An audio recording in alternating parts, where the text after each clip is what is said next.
بسم اللہ الرحمن الرحیم۔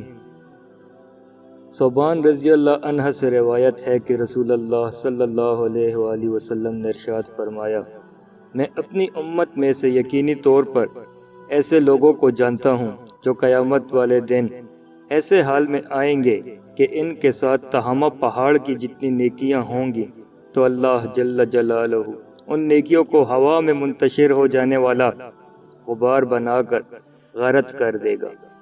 تو ثوبان رضی اللہ عنہ نے عرض کیا، اے اللہ کے رسول صلی اللہ علیہ وآلہ وسلم،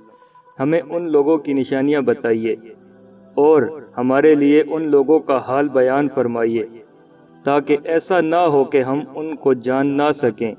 اور ان کے ساتھ ہو جائیں۔ تو رسول اللہ صلی اللہ علیہ وآلہ وسلم نے ارشاد فرمایا، وہ لوگ تم لوگوں کے دینی بھائی ہوں گے اور تم لوگوں کی جلد ظاہری پہچان یعنی اسلام سے ہوں گے اور رات کی عبادت میں سے اسی طرح حصہ لیں گے جس طرح تم لوگ لیتے ہو، یعنی کہ تم لوگوں کی ہی طرح قیام اللیل کیا کریں گے۔ لیکن ان کا معاملہ یہ ہوگا کہ جب وہ لوگ اللہ جل جلالہ کی حرام کردہ چیزوں اور کاموں کو تنہائی میں پائیں گے تو انہیں استعمال کریں گے۔